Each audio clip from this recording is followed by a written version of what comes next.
മർക്കോസ് 2:1-12 വരെയുള്ള വാക്യങ്ങൾ. ചില ദിവസം കഴിഞ്ഞ ശേഷം അവൻ പിന്നെയും കഫർന്നഹൂമിൽ ചെന്നു. അവൻ വീട്ടിലുണ്ടെന്ന് ശ്രുതിയായി. ഉടനെ വാതിൽക്കൽ പോലും ഇടമില്ലാത്തവണ്ണം പലരും വന്നുകൂടി. അവൻ അവരോട് തിരുവചനം പ്രസ്താവിച്ചു. അപ്പോൾ 4 ആൾ ഒരു പക്ഷവാതക്കാരനെ ചുമന്ന് അവൻ്റെ അടുക്കൽ കൊണ്ടുവന്നു.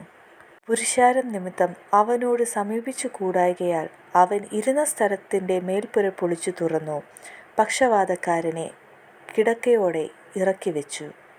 യേശു അവരുടെ വിശ്വാസം കണ്ടിട്ട് പക്ഷവാതക്കാരനോട്, മകനേ, നിന്റെ പാപങ്ങൾ മോചിച്ചിരിക്കുന്നു എന്ന് പറഞ്ഞു. അവിടെ ചില ശാസ്ത്രിമാർ ഇരുന്ന്, ഇവൻ ഇങ്ങനെ ദൈവദൂഷണം പറയുന്നത് എന്ത്? ദൈവം ഒരുവൻ അല്ലാതെ പാപങ്ങളെ മോചിപ്പാൻ കഴിയുന്നവൻ ആർ എന്ന് ഹൃദയത്തിൽ ചിന്തിച്ചുകൊണ്ടിരുന്നു. ഇങ്ങനെ അവർ ഉള്ളിൽ ചിന്തിക്കുന്നത് യേശു ഉടനെ മനസ്സിൽ ഗ്രഹിച്ചു. അവരോട്, നിങ്ങളുടെ ഹൃദയത്തിൽ ഇങ്ങനെ ചിന്തിക്കുന്നത് എന്ത്?